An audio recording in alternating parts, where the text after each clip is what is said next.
अस्सलाम वालेकुम। उम्मीद है ओईएस मेंबर्स आप लोग खैरियत से होंगे। आज का हमारा टॉपिक है fee changes and deal shaker. Deal shaker में जो फ़ी में चेंजेस आई है उसके मुतालिक आज हम पढ़ेंगे। Some fee changes are in effect in the deal shaker platform. Deal shaker platform में बाज़ किस्म की फ़ी में जो है ना चेंजेस हुई है। Fees collected by stakeholders and fees based on the percent of the one in the deal. जो स्टेक होल्डर्स को फ़ीस में शेयर मिलेगा, हिस्सा मिलेगा उसमें, और इसके अलावा जो परसेंटेज के हिसाब से कंपनी फ़ीस चार्ज करती है।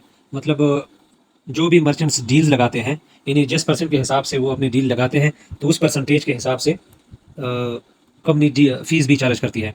यानी अगर किसी ने ओईएस का परसेंटेज ज़्यादा रखा है तो उस पर फ़ीस जो है ना कम लगेगी, आयद होगी।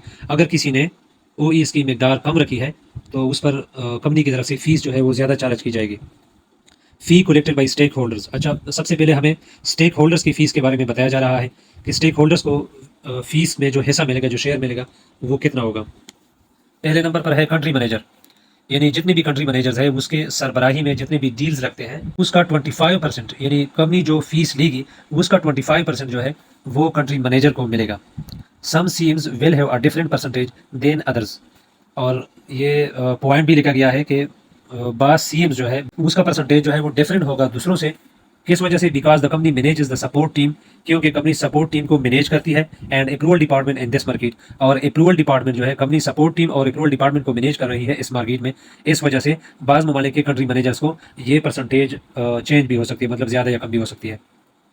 स्पॉन्सर ऑफ द मर्चेंट, जो भी मर्चेंट का स्पॉन्सर होगा उसको 30% कंपनी की फीस में से हिस्सा मिलेगा। इसके अलावा कंपनी वेलेट को 30% जाएगा, 30% कंपनी के वेलेट को जाएगा। और मार्केटिंग वेलेट, कंपनी का जो मार्केटिंग वेलेट है उसको 10% फीस जाएगी, फीस का शेयर जाएगा। और एडिशनल सर्विसेज वेलेट जो है उसको 5% शेयर जाएगा। Fee based on the percent of the one in the deal. और फीस जो कलेक्ट की जाएगी, दी जाएगी, चार्ज की जाएगी on the percent of the one in the deal. किसी भी डील में वन के परसेंटेज के हिसाब से जो फीस ली जाएगी। The values are set for different diapasons. मुख्तलिफ अहातों के लिए मुख्तलिफ वैल्यूज़ जो है ना वो रखी गई है। 15% for deals with 0 to 9% one.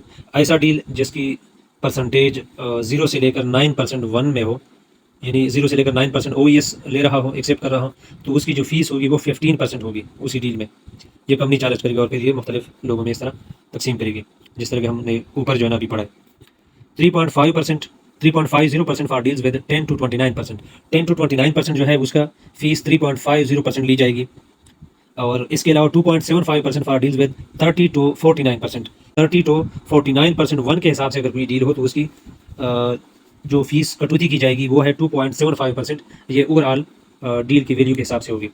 इसके अलावा 2% for deals with 50 to 69% one. अगर किसी भी डील में 50 to 69% वन हो तो उसमें जो फीस काटी जाएगी कंपनी की तरफ से वो 2% होगी। 1.5% फॉर डील्स विद 70 to 89%। 70 से लेकर 89% वन अगर किसी डील में हो तो उससे जो फीस काटी जाएगी वो 1.5% होगी। 1.25% फॉर डील्स विद 90 to 100%। अगर कोई भी ऐसी डील हो जिसमें ओईएस की परसेंटेज 90 to 100% हो तो उसकी फीस जो है वो 1.25% जो है ना कंपनी की तरफ से फीस काटी जाएगी। The fee is taken from the total price of the deal. Deal की जितनी टोटल कीमत होगी उसके मुताबिक आपसे कंपनी फीस चार्ज करेगी। If your deals price is 100 euro. अगर आपके किसी भी डील, मिसाल दे रही है कंपनी कि आपकी किसी भी डील की कीमत 100 यूरो हो, इसमें 50% जो है वो वन एक्सेप्ट कर रहे हो, तो ये बराबर है 50 यूरो प्लस 1.17641, यानी यूरो और वन के हिसाब से इस तरह इसकी कम्बिनेशन बनेगी। Then your fee will be 2% of 100 euros for example. तो 100 यूरोज़ के हिसाब से आपकी फ़ीस जो है वो 2%, मिसाल के तौर पर ये मिसाल दिया कंपनी ने, काटी जाएगी। मतलब 100 यूरो में आपसे 2 यूरो कंपनी जो है ना फ़ीस काटेगी। उम्मीद है ये टॉपिक भी आप लोगों को समझ आई होगी। अगर समझ आई हो तो प्लीज़ वीडियो को लाइक करें, कमेंट करें, और अगर हो सके तो दोस्तों के साथ भी शेयर करें। अल्लाह हाफिज़।